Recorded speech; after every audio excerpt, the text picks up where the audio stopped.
Buat kamu yang belum mendapatkan yang kamu inginkan, saya mau cerita personal saya yang mungkin membantumu menjawab pertanyaan apa yang mesti dilakukan kalau belum mendapatkan yang diinginkan.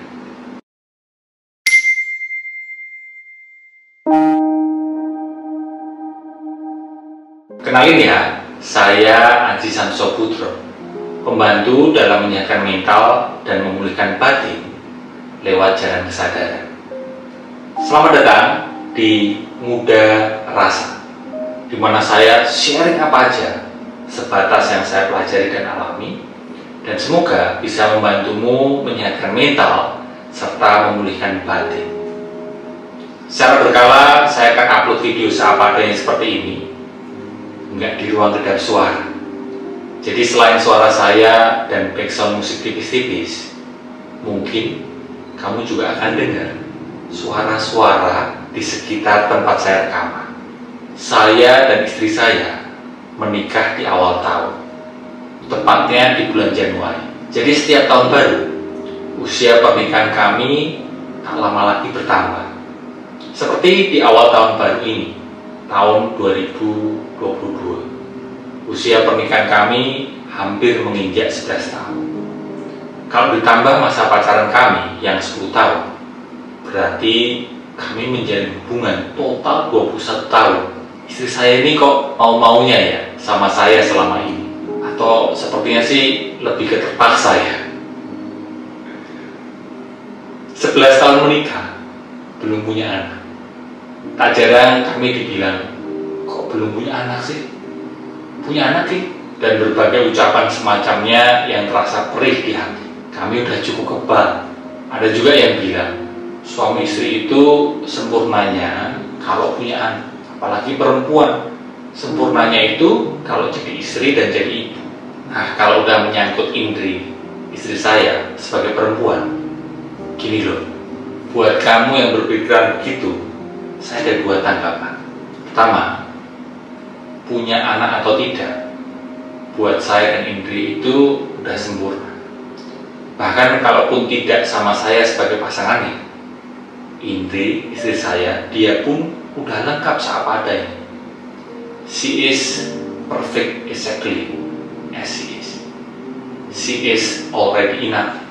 Kamu tentu nggak mau kan dinilai berharga atau tidaknya dirimu berdasarkan punya anak atau tidak, menikah atau tidak, punya pasangan atau tidak, followersmu banyak atau sedikit, seberapa mewah mobil dan rumah, dan berdasarkan label-label yang ditempelkan dirimu kan?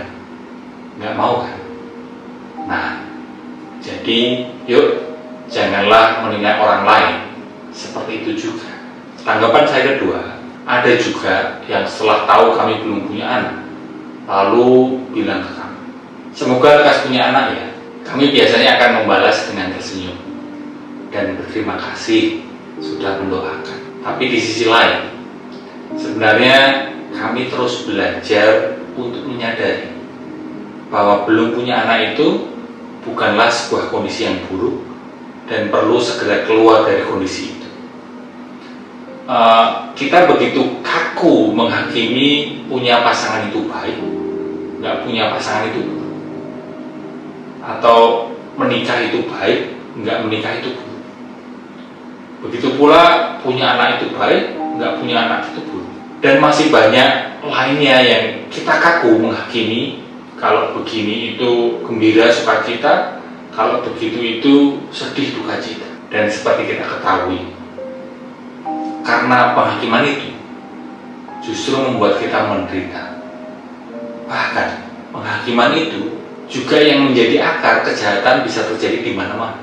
Bolehlah direnungkan, apakah yang kita anggap sukacita, yang kita anggap gembira, punya pasangan, menikah, punya anak dan sebagainya, apakah itu benar-benar sepenuhnya sukacita? Begitu pula apakah yang kita anggap duka cita, seperti nggak punya pasangan, nggak menikah, nggak punya anak dan sebagainya, apakah itu sungguh-sungguh seutuhnya duka cita? Teringat petuah indah dari Rumi, Samuel, beyond right and wrong. There is a garden. I will meet you there.